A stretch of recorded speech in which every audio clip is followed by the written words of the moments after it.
Bienvenidos a la cuarta temporada de Unidos por el Diseño.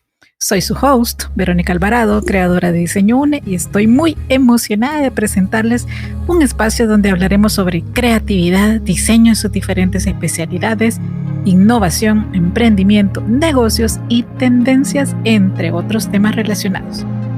Aquí nos unimos a través del diseño para explorar nuevas ideas, aprender de los mejores de la industria y conectarnos con una comunidad de mentes creativas. Así que únanse a mí cada semana mientras conversamos con expertos, compartimos historias inspiradoras y descubrimos juntos cómo el diseño puede transformar el mundo que nos rodea.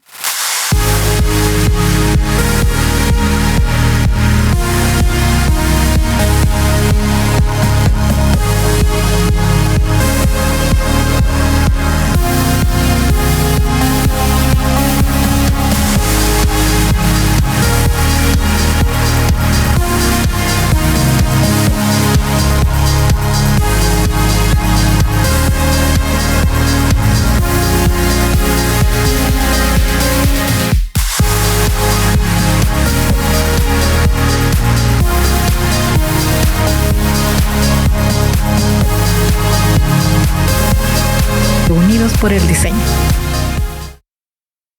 Y bueno, un episodio más para este interesante libro de Empieza con el porqué, cómo los grandes líderes motivan a actuar. Y hoy vamos con otro capítulo y se llama Esto no es una opinión, es biología. Bueno, los snitches de panza estrellada tenían estrellas en la barriga. Los snitches de panza lisa no tenían ninguna. Las citadas estrellas no eran muy grandes. De hecho, eran muy pequeñas. Uno pensaría que semejante cosa no tendría la menor importancia. Entonces, Sylvester McMonkey McBean montó rápidamente una máquina muy rara y dijo: ¿queréis estrellas como un snitch de panza estrellada? Amigos míos, podéis tenerlas por $3 por cabeza. De su cuento de 1961 sobre los snitches, el Dr. Seuss nos presentaba a dos grupos de snitches, unos con estrellas en la panza y otros sin ellas. Estos últimos deseaban desesperadamente conseguir estrellas para poder sentir que estaban integrados. Estaban dispuestos a esforzarse al máximo y pagar cantidades de dinero cada vez mayores únicamente para sentir que formaban parte de un grupo. Pero solo Sylvester McMonkey McBean, el hombre cuya máquina colocaba estrellas allí, sacó provecho del deseo de integrarse de los snitches. Como tantas otras cosas, el Dr. Seuss lo explicaba como nadie. Los snitches captaban a la perfección una necesidad humana muy básica, la necesidad de encajar. Nuestra necesidad de pertenencia no es racional, pero es una constante que se da entre todos los pueblos de todas las culturas. Es un sentimiento que adquirimos cuando los que nos rodean comparten nuestros valores y creencias.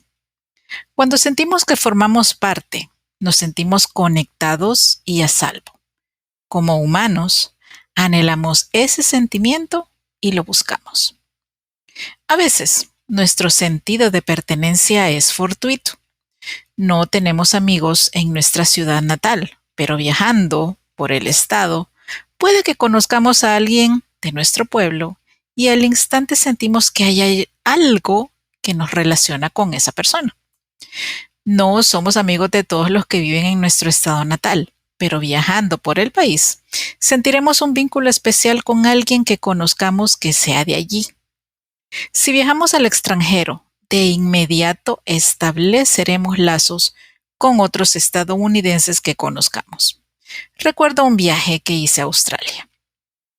Un día, iba en un autobús y oí un acento estadounidense. Me di la vuelta y entablé conversación.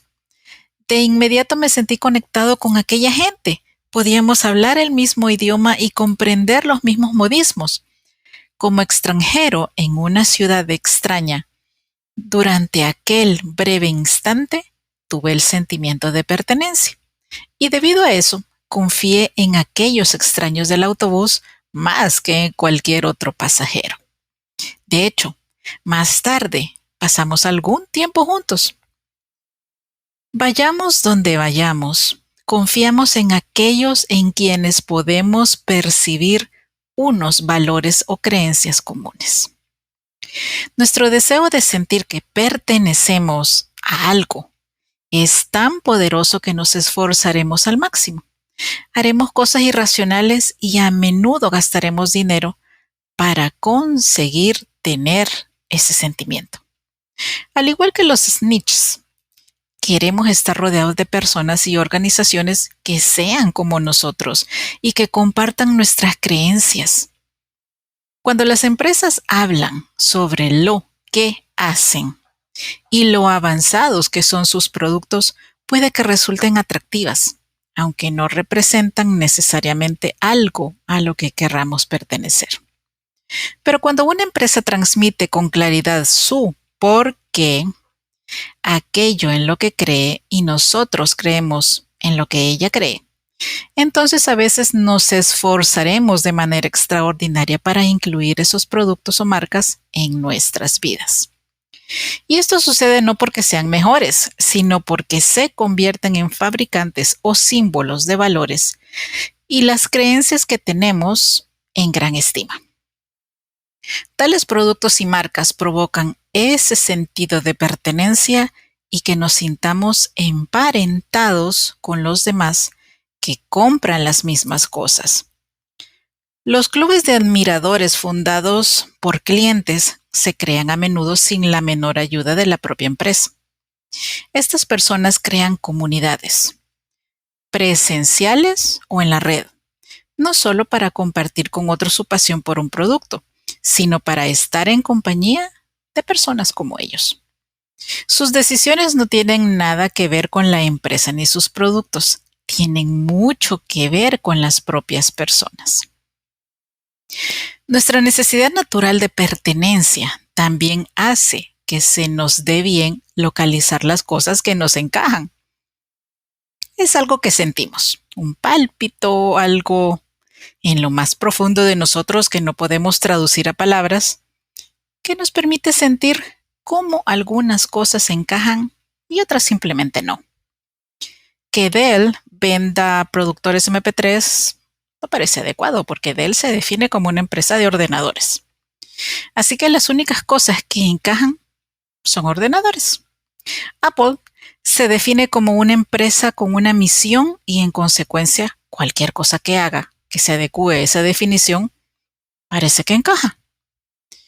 En 2004 sacó un iPod promocional en colaboración con la iconoclasta banda de rock irlandesa U2.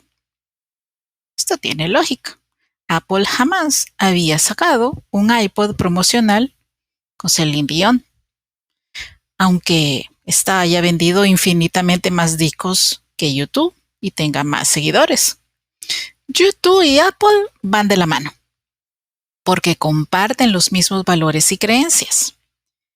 No tendría ninguna lógica que Apple lanzara un iPod especial con Celine Dion.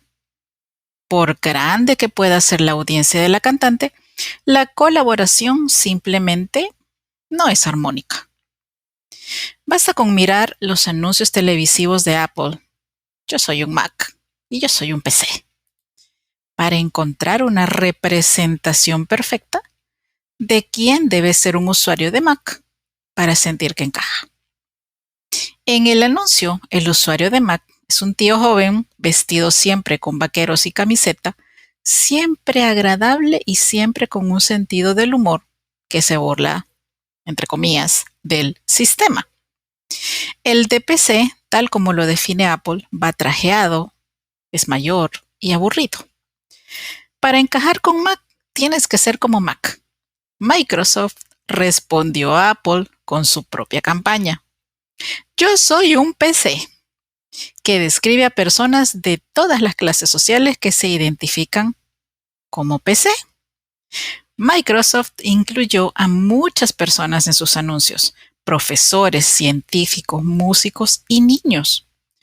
Como cabría de esperar, es una empresa que suministra el 95% de los sistemas operativos informáticos.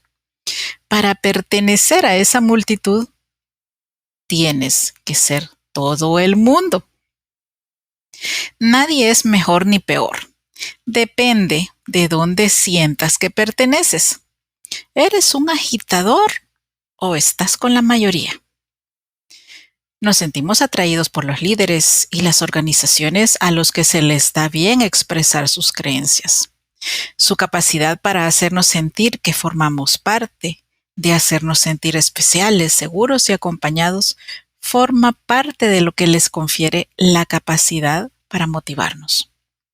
Aquellos a los que consideramos unos grandes líderes tienen todos la capacidad de acercarnos a ellos y de disponer de nuestra lealtad. Y nosotros nos sentimos estrechamente vinculados a aquellos que también se sienten atraídos por los mismos líderes y organizaciones.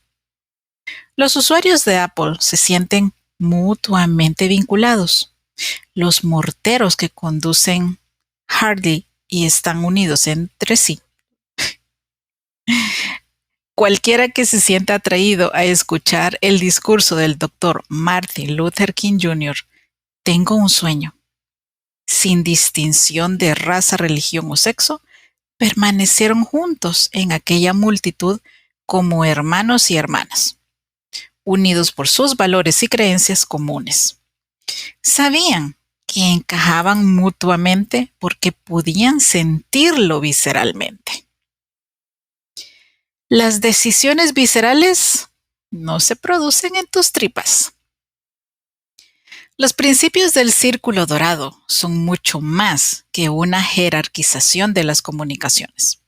Sus principios están profundamente arraigados en la evolución de la conducta humana. La eficacia del por qué no es una opinión, es biología. Si se analiza el corte transversal de un cerebro humano de arriba abajo, se puede observar que los niveles del círculo dorado corresponden exactamente a los 3 niveles principales del cerebro. El área más reciente del cerebro, nuestro cerebro de Homo sapiens, es el neocórtex o neocorteza, que corresponde al nivel ¿qué? El neocórtex es el responsable del pensamiento analítico y racional y del lenguaje. Las 2 secciones intermedias abarcan el sistema límbico.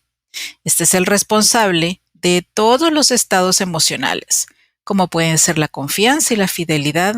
Asimismo, lo es de la conducta humana en todas sus manifestaciones y de todas nuestras decisiones, aunque no está capacitado para el lenguaje.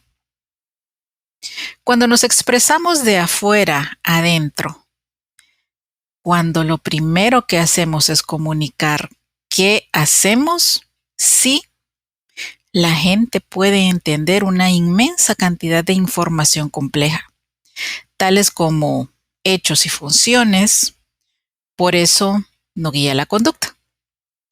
Cuando nos expresamos de adentro a afuera, estamos hablando directamente de la parte del cerebro que controla la toma de decisiones y aquella otra encargada del lenguaje nos permite racionalizar dichas decisiones. La parte del cerebro que controla nuestras emociones no tiene capacidad para el lenguaje. Es esta desconexión lo que hace tan difícil que podamos traducir a palabras lo que sentimos. Así, tenemos dificultades para explicar por qué nos casamos con la persona con la que lo hacemos. Nos cuesta traducir a palabras las verdaderas razones de por qué la amamos. Así que hablamos de ello dando rodeos o racionalizándolo. Es divertida, es inteligente, empezamos diciendo. Pero en el mundo Hay montones de personas divertidas e inteligentes, pero no las queremos, ni las deseamos, ni nos queremos casar con ellas. Es evidente que intervienen algunas cosas más, aparte de únicamente la personalidad y las aptitudes. Desde un punto de vista racional, sabemos que nuestra explicación no es la verdadera razón. Lo es cómo nos hace sentir nuestros seres queridos. Pero esos sentimientos son verdaderamente difíciles de plasmar en palabras. Así que, cuando se nos presiona, empezamos a divagar. Puede incluso que digamos cosas que no tienen ningún sentido lógico. Es que ella me complementa, podríamos decir, por ejemplo. ¿Qué significa eso? ¿Y cómo buscamos a alguien que haga eso para que podamos casarnos con esa persona? Ese es el problema con el amor. Solo lo conocemos cuando lo encontramos porque sentimos que es verdadero. Otro tanto cabe decir de las demás decisiones. Cuando una decisión parece correcta, tenemos dificultades para explicar por qué hicimos lo que hicimos. Una vez más, la parte del cerebro que controla la toma de decisiones no controla el lenguaje. Así que recurrimos a la racionalización. Esto complica el valor de los sondeos y los estudios de mercado. Preguntar a la gente por qué te escogieron antes que a otros puede aportar unas pruebas maravillosas de cómo han racionalizado la decisión, pero no arroja demasiada luz sobre la verdadera motivación de la decisión. No es que las personas no sepan, sino que tienen dificultades para explicar por qué hacen lo que hacen. La toma de decisiones y la capacidad para explicarlas se dan en partes distintas del cerebro. Es de ahí de donde provienen las decisiones viscerales. Simplemente sentimos que son correctas. No hay ninguna parte en nuestras tripas que controle la toma de decisiones, sino que se producen en el sistema límbico. Tampoco es una casualidad que utilicemos el verbo sentir para explicar esas decisiones. La razón de que las decisiones viscerales parezcan correctas se debe a que la parte del cerebro que las controla también controla nuestros sentimientos. Ya te sometas al imperio de tus tripas, ya sigas los dictados de tu corazón, no importa cuál sea la parte de tu cuerpo que consideres está guiando la decisión. La realidad es que todo está en tu sistema límbico. Nuestro sistema límbico es poderoso, lo suficiente para guiar un comportamiento que ocasionalmente contradiga nuestra comprensión lógica y analítica de una situación. Con frecuencia, nos fiamos de nuestro instinto, aunque la decisión se burle de todos los hechos y cifras. Richard Restak, un conocido neurocientífico, aborda esta cuestión en su libro The Naked Brain. Cuando se obliga a las personas a tomar decisiones únicamente con la parte racional de su cerebro, casi invariablemente acaban dándole demasiadas vueltas. Estas decisiones racionales suelen tardar más en tomarse, afirma Restak, y con frecuencia son de peor calidad. Por el contrario, las decisiones tomadas con el sistema límbico, esto es, las decisiones intuitivas, suelen ser más rápidas y de mejor calidad. Esta es una de las principales razones de que los docentes les digan a sus alumnos que se dejen llevar por su primera intuición cuando se enfrentan a un examen en forma de cuestionario con respuestas múltiples. Que confíen en sus tripas. Cuanto más tiempo se dediquen a pensar una respuesta, mayor es el riesgo de que la escogida sea errónea. Nuestro sistema límbico es listo y a menudo sabe lo que hay que hacer.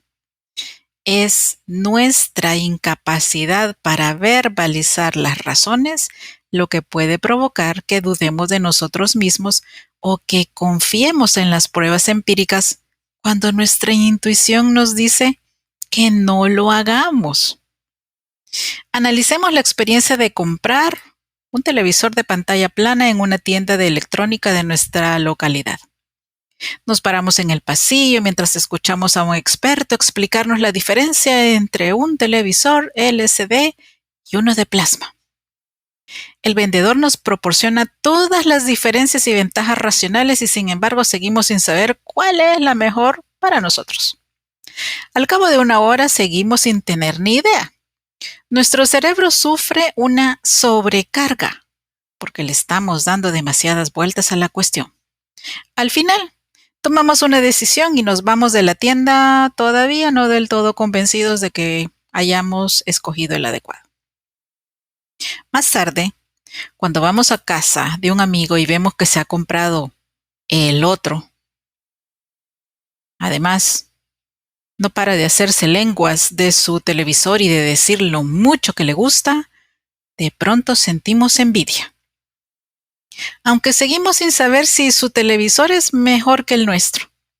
Entonces nos preguntamos, ¿he comprado el equivocado? Las empresas que no transmiten un sentido del por qué nos obligan a tomar decisiones basándonos solo en las pruebas empíricas. Esta es la razón de que tales decisiones tarden más, parezcan más difíciles o nos dejen sumidos en la duda. En estas condiciones, las estrategias manipuladoras que explotan nuestros deseos, temores, dudas o fantasías dan un resultado muy bueno. Se nos obliga a tomar esas decisiones no tan motivadoras por una sencilla razón. Las empresas no nos ofrecen nada que no sean hechos y cifras, funciones y ventajas en las que fundamentar nuestras decisiones. Las empresas no nos dicen por qué. La gente no compra lo que haces, compra porque lo haces. La falta de transmisión del por qué no genera más que estrés y dudas. Por el contrario, muchas personas que se sienten atraídas a comprar ordenadores Mac o motos Harley Davidson, por ejemplo, no necesitan hablar con nadie sobre la marca a elegir. Estas personas tienen una absoluta confianza en su decisión y la única pregunta que se hacen es ¿qué Mac o qué Harley comprar? En este plano, por supuesto, que las características y las ventajas racionales, así como los hechos y las cifras, tienen importancia, pero no impulsan la decisión de dar dinero u otorgar fidelidad a la empresa o la marca. La decisión ya está tomada. Las características tangibles sirven únicamente para ayudar a orientar la elección del producto que mejor se adecue a nuestras necesidades.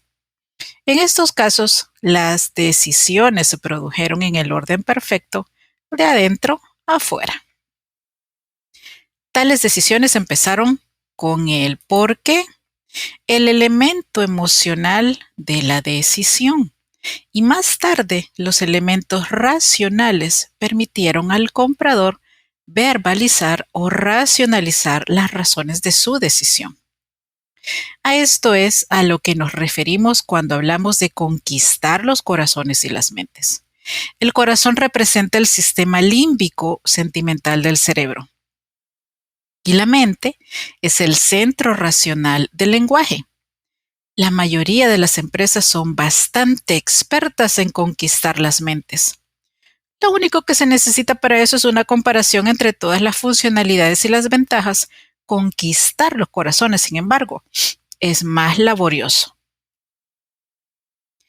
Habida cuenta del orden natural de la toma de decisiones, no puedo por lo menos que preguntarme si el orden de la expresión, los corazones y las mentes, se debe a una mera coincidencia.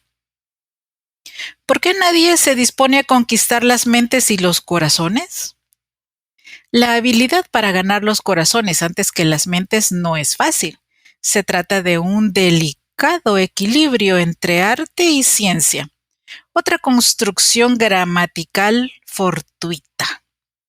¿Cómo se explica que las cosas no sean un equilibrio entre ciencia y arte, sino que el arte vaya siempre antes que la ciencia? Tal vez se trate de una sutil pista que nuestro sistema límbico privado del lenguaje nos esté enviando para ayudarnos a ver que el arte de liderar tiene que ver con seguir los dictados del corazón. Puede que nuestros cerebros estén tratando de decirnos que el por qué debe ser lo primero.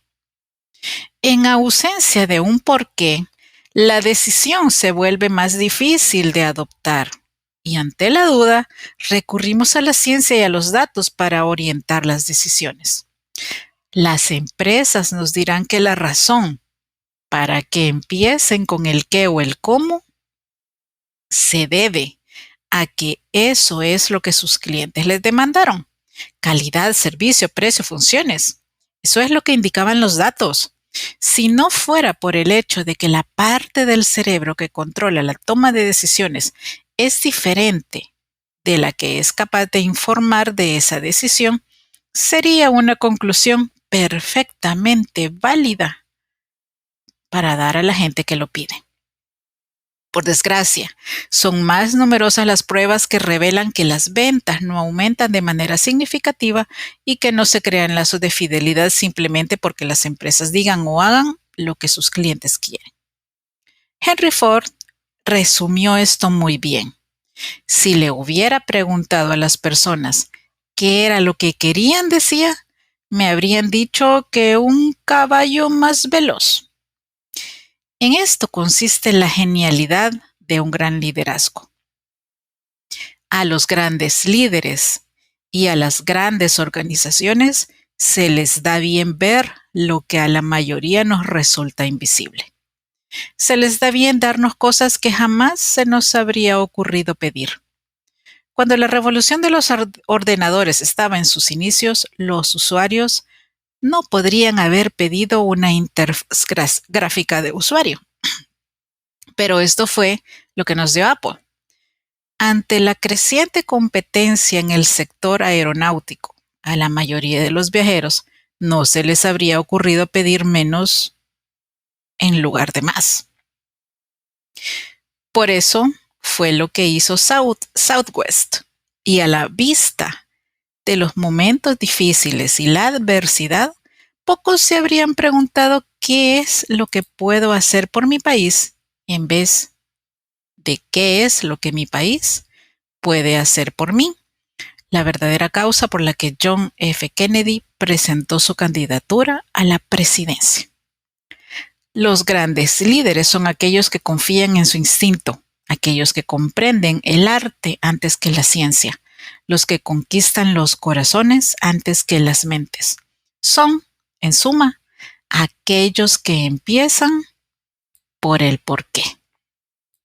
Y bueno, así cerramos el episodio de hoy. Espero que les haya inspirado y que también los deje con esa gran interrogante de cómo conquistar el corazón antes que la mente.